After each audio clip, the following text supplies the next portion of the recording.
I don't think there's any argument at this point that there is a war going on within the Democratic Party. Did you think I was talking about Iran? Huh? No, I thought about making a video, but I feel like I don't have enough to say yet, so I don't want to bore you with mindless speculation on that until we know more. But in the meantime, I think there is this great piece from Axios that just came out, and it's describing in great detail what's going on within the moderate wing of the Democratic Party. Aside, I don't think we're hearing about that much recently. Specifically, it's covering a group called Third Way. It's a center-left group that operates with politicians inside the Democratic Party. They're building the case right now for a middle-of-the-road, moderate Democrat to run as the party's nominee in 2028. I think it's fair to argue that there is a newfound urgency for this kind of push from the moderates within the Democratic Party due to recent wins from the progressive left. Namely, we're talking about Zoran Mamdani in New York City, and progressive candidates are doing very well in the primaries so far in the 2026 midterms. The first name that comes to mind is Graham Plattner in Maine. I'm sure you've seen one of his ads somewhere if you're watching this channel. There were arguments being made after Donald Trump's win in 2024 that the Democratic Party needed to come together to reach some kind of consensus to beat back whatever movement had just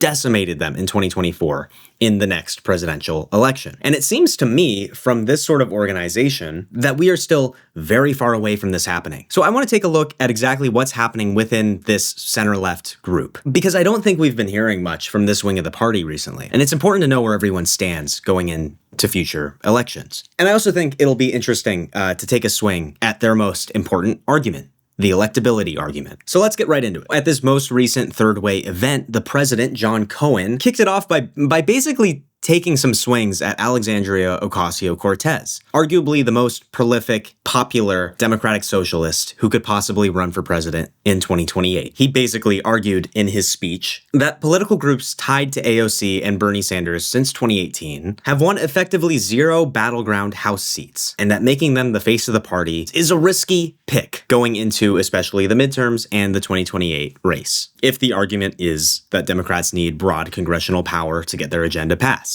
Now, a spokesperson for Justice Democrats, one of these groups that he's talking about, responded to this pretty promptly. They argue that their goal is not to flip battleground House seats and put Democrats in those seats. They argue that their role is to replace, quote, corporate Dems in deep blue seats, not to flip GOP seats. Now, in case you're thinking that this was just some quote that mischaracterizes the core of the speech, you should know that other aspects of the speech criticize teachers' unions and the language police. And he had a pertinent quote where he was telling Democrats to, quote, stop peddling the idea that there are tens of millions of non-voters just waiting to be mobilized by a left-wing siren song. It is delusional and widely debunked, end quote. He also brought up polls that said that voters saw Kamala Harris as more extreme than Donald Trump in 2024. Now, at this point, you may be thinking, who is this guy?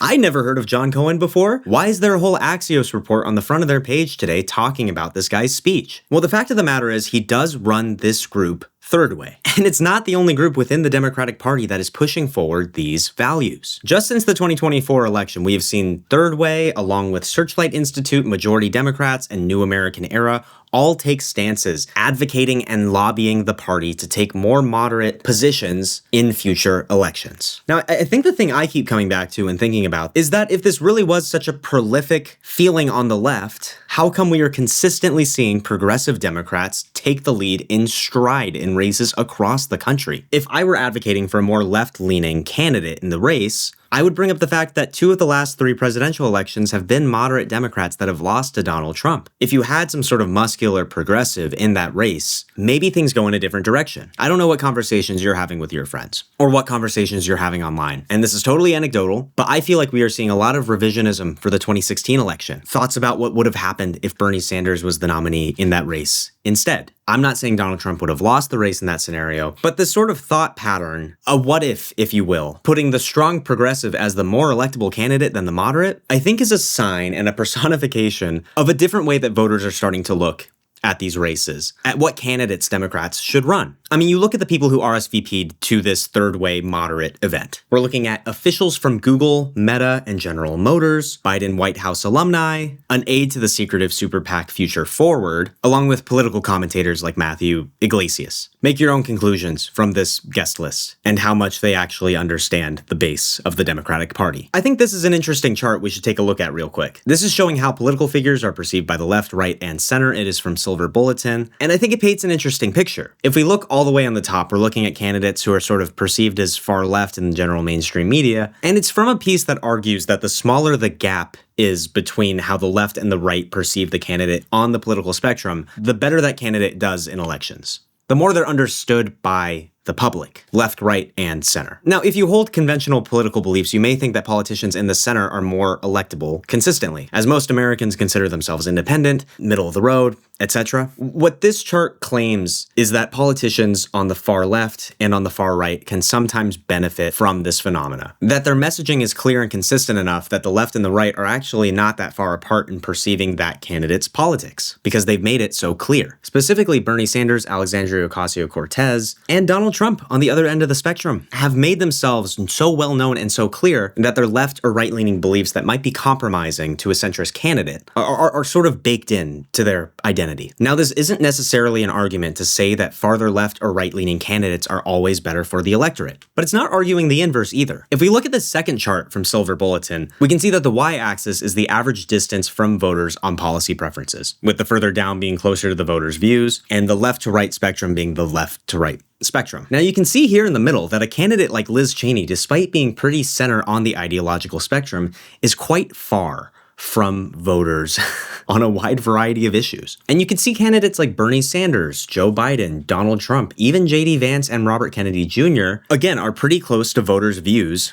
within their camp. The American electorate is very strange. I'm sure if you've looked at any broad opinion poll, you've also come to this conclusion, especially if you're very into politics, if you follow politics online. But it shows that a candidate like John Fetterman actually is more in line with the average voter than many may think. And he's a centrist, which makes it hard to draw a definitive conclusion about this. But I think it's a great start at arguing that the way to win or lose is not necessarily contingent on where you fall on the ideological spectrum, especially within your party. It's how clear you are on messaging, it's how much voters believe that you believe what you say you believe, and how well you're able to communicate that to the people across the spectrum. By these metrics, if we go back to the first chart one more time, you'll see a candidate like Kamala Harris and even Gavin Newsom have a real problem here. Their gaps are significantly wider than their friends on the left. Again, I don't think this is a symptom of their policies or where they land on the ideological spectrum, but if you are a somewhat centrist candidate within your own party, simply with the intention of being a centrist, I think it's fair to say that the electorate has made it very clear that that is not something that they are interested in having. Anyway, I'd love to take some consulting gigs for people within the Democratic Party. If someone wants to give me $50,000 or $100,000, my DMs are open. Anyway, I've been having a lot of fun doing these 2026 midterm analysis videos. If you guys want to keep seeing videos like this, I would love to keep covering this kind of thing. But I'd also like to know if there's more general political issues that you'd like me to take a shot at analyzing as well. Anyway, I can't wait to hear from you guys.